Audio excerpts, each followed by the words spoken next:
গুই সাপ জাতীয় একটা প্রাণীর কথা সহিহ বুখারীতে এসেছে, যেটা আমাদের বাংলাদেশে অনেক এলাকায় সান্ডা বলে থাকে। তো এই গুই সাপ জাতীয় প্রাণী খাওয়া কিন্তু হারাম নয়। আমরা সহিহ বুখারীর বর্ণনায় জেনেছি যে আল্লাহ রাসূল সাল্লাল্লাহু আলাইহি ওয়াসাল্লামের স্ত্রী মাইমুনা রাদিয়াল্লাহু তাআলা আনহার বাসায় আল্লাহ রাসূল সাল্লাল্লাহু আলাইহি ওয়াসাল্লাম সহ অনেক সাহাবারা খেতে বসেছিলেন। সেখানে একটা প্লেটে গুই সাপকে ফ্রাই করে দেওয়া হয়েছিল। তো রাসূল সাল্লাল্লাহু আলাইহি ওয়াসাল্লাম খেয়াল না করে সাধারণ গোশত মনে করে সেখানে তিনি হাত দিচ্ছিলেন। তখন অনেক সাহাবারা, মহিলা সাহাবারা বললেন, ইয়া রাসূলুল্লাহ, এটা তো দব, এটা তো গুই সাপ। এই কথা শুনে আল্লাহ রাসূল সাল্লাল্লাহু আলাইহি ওয়াসাল্লাম সেখান থেকে হাতটা সরিয়ে নিলেন। তো এই দৃশ্য দেখে খালিদ ইবনে ওয়ালিদ রাদিয়াল্লাহু তাআলা আনহু উনি জিজ্ঞেস করলেন, ইয়া রাসূলুল্লাহ, গুই সাপ খাওয়া কি হারাম? হারামুন আদ-দাব্বু ইয়া রাসূলুল্লাহ, আপনি যে হাত সরিয়ে নিলেন, গুই সাপ খাওয়া কি হারাম? আল্লাহ রাসূল সাল্লাল্লাহু আলাইহি ওয়াসাল্লাম বললেন যে না, গুই সাপ খাওয়া হারাম নয়, তবে আমি এটা খেয়ে অভ্যস্ত নই, আমাদের এলাকাতে এটা পাওয়া যায় না, এজন্য আমি এটা খাচ্ছি। তাহলে বোঝা গেল এক্ষেত্রে এটা রুচির সাথে সম্পৃক্ত। তো গুই সাপ হালাল বলে যে গুই সাপ আমাদেরকে খেতে হবে, সান্ডা আমাদেরকে খেতে হবে, এমন কোনো কথা নেই। আপনার যদি রুচিতে কুলায় আপনি খাবেন, আর রুচিতে যদি না আসে তাহলে আপনি খাবেন না। কোনো স্কলাররা বলেছেন যে সাগরের প্রাণী খাওয়া তখন জায়েজ হবে যদি সেটা সবসময় সাগরে বসবাস করে, অর্থাৎ সেটা জলজ প্রাণী হতে হবে। কিছু সময় জলে থাকে, আবার কিছু সময় স্থলে থাকে, এ জাতীয় প্রাণী খাওয়া যাবে না। যেমন ব্যাঙের কথা ওনারা উল্লেখ করেছেন। আল্লাহ রাসূল সাল্লাল্লাহু আলাইহি ওয়াসাল্লাম ব্যাঙ হত্যা করতে নিষেধ করেছেন, আর যে প্রাণী হত্যা করা নিষেধ সেটা খাওয়াও নিষেধ, সো ব্যাঙ খাওয়া যাবে না। এক্ষেত্রে ওনারা কুমিরের কথা উল্লেখ করেছেন, কারণ কুমির পানিতেও থাকে আবার ডাঙ্গাতেও থাকে, আর কুমির হচ্ছে খুবই ফেরোসাস, খুবই হিংস্র প্রকৃতির প্রাণী। সো এটার গোশত খেলে ওইটার একটা অ্যাটিটিউড মানুষের মধ্যেও চলে আসতে পারে। এজন্য শুধু মালিকি মাযহাবে কুমির খাওয়াকে ওনারা অ্যালাউ করেছেন, বাকি সব স্কলাররা কুমির খেতে নিষেধ করেছেন। এক্ষেত্রে আমরা কচ্ছপের কথা উল্লেখ করতে পারি। কচ্ছপ শুধু পানিতেই থাকে না, কচ্ছপ পানিতেও থাকে, আবার কচ্ছপ স্থলেও থাকে। তো এক্ষেত্রেও স্কলাররা কচ্ছপের ব্যাপারে দ্বিমত পোষণ করেছেন। তবে শাফি মাযহাবে কচ্ছপ খাওয়া জায়েজ, তবে সেক্ষেত্রে ওনারা শর্তারোপ করেছেন যে এটাকে স্লটার করে, জবাই করে তারপরে কচ্ছপের মাংস খেতে হবে। শামুকের কথা, ঝিনুকের কথা, কাঁকড়ার কথা, সো এগুলো খাওয়া হানাফি স্কুল অফ থটে মাকরু বলা হয়েছে।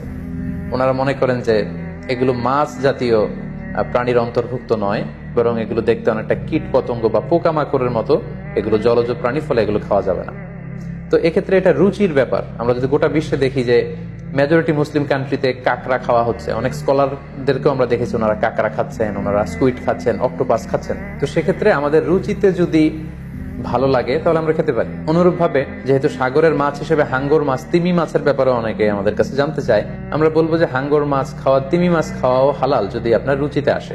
হালাল বলেই যে খেতে হবে এমনটা নয়। সেক্ষেত্রে আমরা সহিহ বুখারী এবং মুসলিমের একটা চমৎকার হাদিসের কথা এখানে উল্লেখ করতে পারি।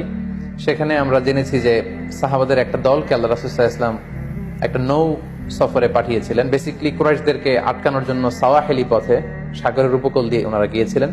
সাথে খাবার ছিল না, খেজুর ছিল, খেজুর শেষ, গাছের পাতা পেরে পেরে ওনারা খেতেন।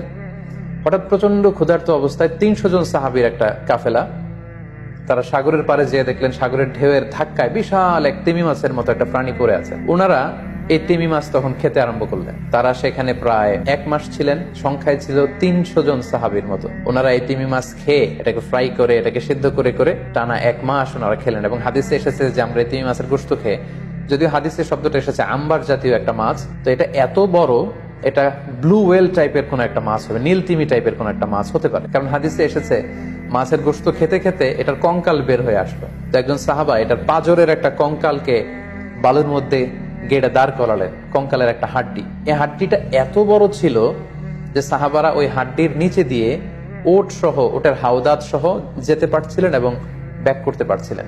তাহলে সেই তিমি মাছের কঙ্কালের স্কেলিটনের পাজরের হাড্ডিটা কত বড় ছিল, সেখান থেকে আমরা বুঝতে পারি এটা তিমি টাইপের কোন একটা মাছ হবে। সফর শেষ করে ওনারা যখন মদিনায় আসলেন, তখন আল্লাহ রাসূল সাল্লাল্লাহু আলাইহি ওয়াসাল্লামকে ওনারা পুরো ঘটনার বৃত্তান্ত খুলে বললেন এবং জিজ্ঞেস করলেন, ইয়া রাসূলুল্লাহ, এই যে এত বড় তিমি মাছের মতো একটা মাছ যে আমরা খেয়েছি, আমরা তো জানি না এত বড় মাছ এটা খাওয়া শরীয়তে বৈধ কিনা। আল্লাহর হাবিব সাল্লাল্লাহু আলাইহি ওয়াসাল্লাম বললেন, এটা বৈধ, তিমি জাতীয় মাছ এগুলো খাওয়া বৈধ, এটা আল্লাহ তাআলা তোমাদের জন্য রিজিক হিসেবে রেখেছিলেন। সহিহ মুসলিমে যেই বর্ণনাটা এসেছে, তিনি বললেন যে হুয়া রিজকুন আখরাজাহুল্লাহু লাকুম, এটা আল্লাহর পক্ষ থেকে তোমাদের জন্য নির্ধারিত একটা রিস্ক। এবং আল্লাহ রাসূল সাল্লাল্লাহু আলাইহি ওয়াসাল্লাম বললেন, ফাহাল মাআকুম মিন লাহমি, ওই মাছের গোশত তোমরা যে প্রিজার্ভ করেছিলে ওইখান থেকে কি তোমাদের কাছে কিছু আছে? সাহাবারা বললেন, জি, আমাদের কাছে সেই মাছের কিছু অংশ এখনো আছে। আল্লাহ রাসূল সাল্লাল্লাহু আলাইহি ওয়াসাল্লাম বললেন, তাহলে আমাকে কিছু দাও, ফাতুতঈমুন, আমাকে কিছু খাওয়াও। ক্বালা ফাআরসালনা ইলা রাসূলিল্লাহি সাল্লাল্লাহু আলাইহি ওয়াসাল্লাম মিনহু ফাআকালা, তারা তাদের বাড়ি থেকে সেই মাংসের কিছু অংশ এনে রাসূল সাল্লাল্লাহু আলাইহি ওয়াসাল্লামকে দিলেন, পাঠালেন, এবং সেই তিমি মাছের গোশত থেকে আল্লাহ রাসূল সাল্লাল্লাহু আলাইহি ওয়াসাল্লাম নিজে ভক্ষণ করলেন। সম্মানিত, শুধু এই লম্বা হাদিসটি থেকে আমরা জানতে পারলাম যে সাগরের এই হাঙ্গর মাছ, তিমি মাছ, যেগুলো অনেক বড় বড় মাছ, এগুলো খাওয়া বৈধ।